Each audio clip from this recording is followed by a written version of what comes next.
everyone. Welcome back to the English Podcast channel. I'm Emma, and as always, I am so excited to be here with you today. And I'm David. Welcome back, friends. Grab a cup of coffee, sit back, and get comfortable. Coffee? David, it's 3 o'clock in the afternoon. Is that your third cup today? Third? Let's just say it's more than 2 and less than 5. But hey, just counting. It gives me energy. Fair enough. Well, before we jump into today's topic, we want to say a huge thank you to all of our listeners. You guys are amazing. Absolutely. We love reading your comments, seeing where you were listening from, and helping you improve your English every single week. Exactly. And if you haven't done it yet, please take a quick second to hit that subscribe button right now. It really helps our channel grow so we can keep making these episodes for you. Yes, and don't forget to like this video and share it with a friend who is also learning English. Sharing is caring, right? It definitely is. Okay, David, are you ready to talk about today's topic? I am ready. And honestly, this is a topic that affects almost every single person watching or listening to us right now. Today, we are asking a big question. Social media. Is it helping us or wasting our time? Ooh, that is a deep question, Emma. Social media, the thing we all love, and sometimes the thing we all hate. Exactly. It's everywhere. Instagram, TikTok, YouTube, Facebook, X. We use these apps every day. But do they actually make our lives better, or are we just scrolling our lives away? Well, to start us off, I have a little challenge for you, Emma, and for everyone listening at home, too. Open your phone right now, if you dare, and check your daily screen time.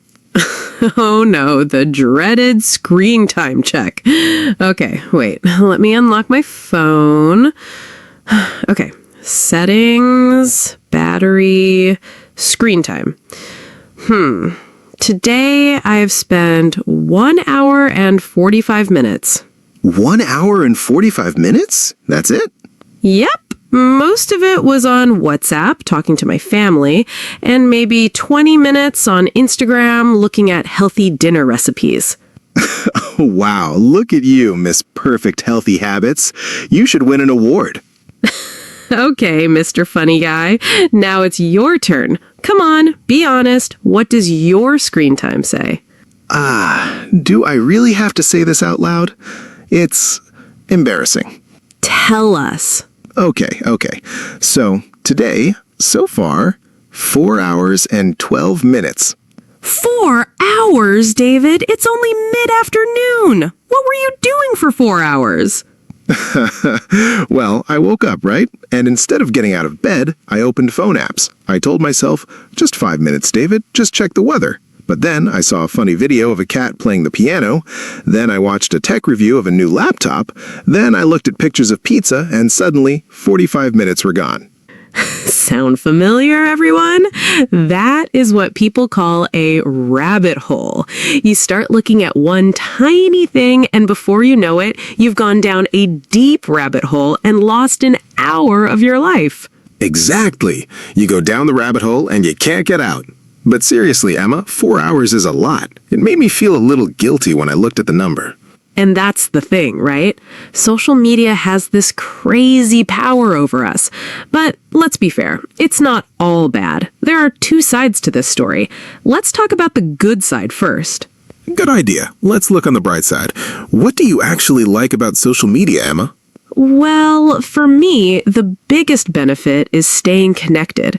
As you know, my sister lives in Australia. Australia is halfway across the world from us. Without social media and messaging apps, keeping in touch with her would be so difficult and expensive. That's very true. In the past, people had to write letters or make expensive international phone calls. Now you can just send a quick video or photo in 1 second. Exactly. I get to see pictures of my little nephew growing up every single day. It makes the distance feel much smaller. That's a huge positive for me. I agree completely. And another thing I love about social media is learning new stuff, especially when it comes to hobbies. For instance, I love cooking and technology. On YouTube and Instagram, I can find endless tutorials. If I want to fix a broken gadget or learn how to brew a perfect cup of coffee, there's a short video that teaches you step by step. Oh, absolutely. I use Instagram all the time for cooking inspiration. I follow a few plant-based food creators, and I get so many easy weeknight dinner ideas from them. It saves me so much time when I'm planning my meals for the week. See? So social media can save time too. It's not just a time waster. True. And let's not forget about learning languages. Think about our listeners right now. They are watching us on YouTube using social media to improve their English skills, learn new vocabulary, and practice their listening comprehension. That is an amazing use of technology. Couldn't agree more. Shout out to everyone learning English right now through social media. You are using technology the smart way. But now we have to talk about the dark side, David. The bad habits. Ah, yes, the dark side. Dun dun dun. It makes a dramatic Star Wars sound effect. Exactly, the dark side. So, David, what do you think is the biggest problem with social media today? For me, it's how easy it is to get addicted. These apps are designed by super clever computer scientists, right? Their whole job is to keep you looking at the screen for as long as possible. The infinite scroll, it never ends. You scroll down and there's always one more video, one more picture, one more meme. That phrase, infinite scroll, is so accurate. In the past, when you read a newspaper or a magazine, you reached the last page and you were done. You closed the book. But on social media, there is no last page. Never. It just keeps going, and that leads to something people call doomscrolling. Have you ever done that, Emma? Oh, unfortunately, yes. Doomscrolling is when you just keep scrolling through negative news or depressing posts, feeling worse and worse, but you can't stop looking. Yes! It's bad for your mood, bad for your mind, and bad for your sleep. I used to do that right before going to bed. I would read bad news for an hour, and then I couldn't fall asleep because my brain was racing. That is such a terrible habit. Sleep experts always say we should turn off our screens at least 30 minutes or an hour before bedtime. Easier said than done, Emma. The phone is right next to the bed. It screams, "David, check me. Someone commented on your photo." You need to put your phone in another room, my friend. I know. But wait, there's another big issue with social media that I think affects a lot of people. The comparison trap. Oh, that is a huge one. Tell us what you mean by the comparison trap. Well, when people post on Instagram or Facebook, what do they post? They post their best moments, right? They post pictures of their amazing vacations, their delicious restaurant meals, their beautiful clothes, or their perfect workout bodies. Right. Nobody posts pictures of themselves waking up with messy hair, feeling tired, or washing dirty dishes. Exactly. Nobody posts, "Hey guys, here's a picture of me stuck in traffic for 2 hours feeling super annoyed." Imagine if people did that. Just paid my electric bill, feeling broke. Right. So when you spend an hour looking at everyone else's highlight moments, you start comparing your normal everyday life to their fake perfect life. And you think, man, my life is so boring. Why am I not lying on a beach in Bali right now? Yes, that creates FOMO, fear of missing out. It makes people feel anxious, jealous, or unhappy with what they already have. We forget that social media is just a highlight reel, not real life. A highlight reel, that's a great phrase. It's like a movie trailer. It shows only the exciting parts. Speaking of crazy things on social media, David, I think it's time for a story. You promised me earlier that you had a funny story about a social media trend you tried recently. Oh no, do I really have to tell this story? It's so embarrassing. Yes, you must. The listeners want to hear it. Come on, spill the beans.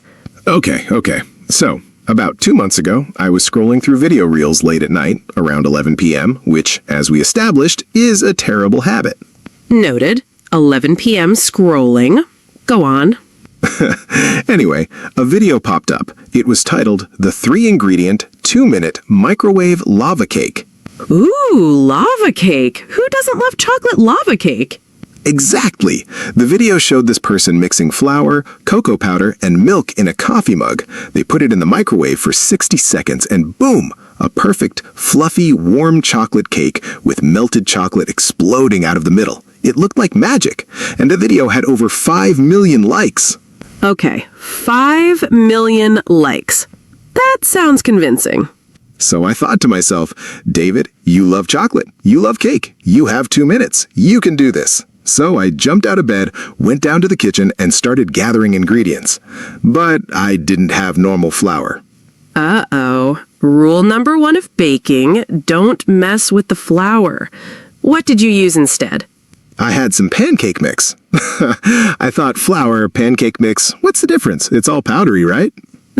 David, no! Pancake mix has baking powder and salt already in it. Well, I didn't know that. So I mixed the pancake mix, cocoa powder, milk, and then I thought, hey, let's make it extra sweet. So I added 3 giant spoons of sugar and half a bar of real chocolate in the middle. Oh boy, this sounds like a recipe for disaster. Literally.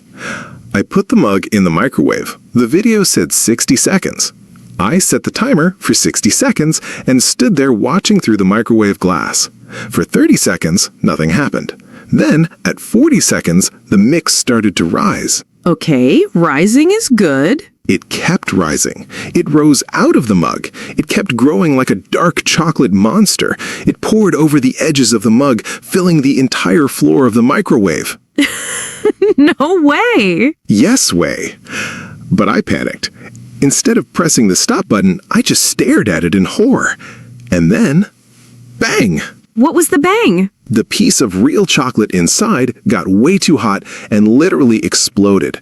Chocolate batter splattered all over the inside walls, top, and door of my microwave. And then the smoke alarm started ringing.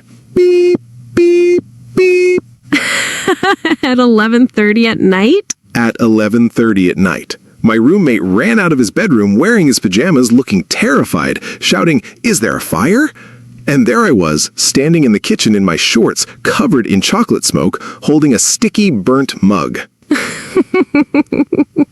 Oh boy, David, that is hilarious. Did you at least try to eat the cake? Oh, sure. I took a spoon, scooped a little piece of the burnt black mass out of the mug, and tried it. Emma, it tasted like a warm rubber shoe. A warm rubber shoe. That sounds delicious. It was horrific. It took me an hour to clean the inside of the microwave, so my 2-minute snack turned into an hour of scrub cleaning dirty chocolate off microwave walls at midnight. That is the perfect example of why you shouldn't believe everything you see on social media. Millions of views doesn't mean it actually works in real life. Exactly. Lesson learned. Don't trust 11 p.m. viral cooking hacks, especially if you plan to use pancake mix. That is such a great story, David. Thanks for sharing that. It brings us back to our main topic today. How do we find a balance with social media? Because we don't want to ban it completely, but we also don't want to waste hours scrubbing microwaves or scrolling endlessly. Right. Balance is key.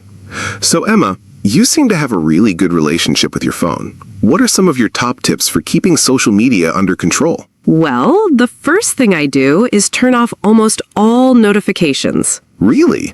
All of them? Almost all. I keep notifications on for direct phone calls and text messages from family, but app notifications like Instagram likes, news updates, or game alerts are completely turned off. That makes sense. Because every time your phone buzzes or pings, your brain feels the urge to look at it. Precisely. If you turn off notifications, you decide when you want to look at your phone instead of your phone deciding when to interrupt your life. I love that. I'm definitely going to turn off my app notifications today. What's another tip? Setting daily app limits. Most smartphones now have a feature where you can set a time limit for specific apps. For example, you can set a limit of 30 minutes a day for Instagram. Once your 30 minutes are up, the phone locks the app for the rest of the day. Ah, yes, I've seen that setting. But be honest, Emma, don't you just click Ignore Limit for today? Giggles. Okay, I admit, sometimes I do, but most of the time, that pop-up screen acts as a gentle warning. It makes me pause and think, hey, Emma, do you really need to spend more time on this right now? And usually the answer is no. That's a great psychological trick. Just creating a small pause helps you break the mindless habit. Exactly. And my third tip is to have screen-free zones or screen-free times. For example, at my house, we have a rule: no phones at the dinner table. When we are eating together or having a conversation, phones stay in another room. That is so important. How many times do you go to a restaurant and see a group of friends or a family sitting together, but nobody's talking because everyone is looking down at their screens? Oh, it happens all the time. It's actually kind of sad. They are physically together, but mentally miles away. So true. So to summarize, turn off notifications, set app limits, and create screen-free times, like during meals or before sleep. Those are awesome practical tips. Thanks. And what about you, David? Are you going to try any of these? Definitely. I'm going to try the no phone in bed rule tonight. I'll leave my phone on the desk across the room so I can't reach it from bed. Plus, if my morning alarm goes off, I'll actually have to get out of bed to turn it off. Two birds with one stone. You won't doom scroll, and you won't oversleep. Exactly. Win-win. Well, speaking of learning, let's take a quick look back at some of the great natural English expressions we used during our conversation today. Good idea. Our listeners love learning vocabulary in context. Perfect. First, we talked about going down a rabbit hole. David, what does that mean again? It means starting to read or watch something online, getting fascinated or distracted, and spending a lot of time following link after link. Perfect. Next, we use the phrasal verb cut down on, like when we talk about cutting down on screen time. That means to reduce the amount of something you do or use. Right. For example, I am trying to cut down on sugar, or David needs to cut down on coffee. Giggles. Yes, definitely that second one. And we also use the idiom easier said than done. That means something sounds easy to plan, but it's actually difficult to do in real life, like putting your phone away before bed. Exactly. And finally, we mentioned spill the beans. That means to reveal a secret or tell a story, like when I asked David to spill the beans about his chocolate cake disaster. Which I did. And now everyone knows I'm terrible at microwave baking. You were brave to share it, David. Smiles. Well, guys, time flies when you're having fun. We're coming to the end of today's episode. We hope you enjoyed this conversation and learned some useful new phrases along the way. Now, as always, we want to hear from you, our fantastic listeners. We have 3 questions for you today. Question number 1. How many hours a day do you spend on social media? Be honest in the comments. Question number 2. Have you ever tried a viral video trend or recipe that went completely wrong? Tell us your story. And question number 3. What is one positive thing social media has brought to your life recently? We read all of your comments, so please type your answers below this video. We can't wait to see what you say. If you enjoyed this episode, please don't forget to give us a big thumbs up, leave a comment, and subscribe to the English Podcast channel. Don't forget to click the notification bell so you never miss a new lesson with us. Yes, hit that subscribe button, share this video with your fellow English learners, and help our community grow. Thank you so much for spending your time with us today. Keep practicing your English every day. Even 15 minutes of listening makes a huge difference over time. Absolutely. You guys are doing great. Keep up the awesome work. And teaser alert, in our next episode, we're going to talk about traveling on a budget, how to see the world without spending a fortune. Ooh, I love traveling, and I love saving money. That's going to be a great episode. Don't miss it. Until next time, take care, stay positive, and happy learning. Goodbye, everyone. See you next week. Bye-bye.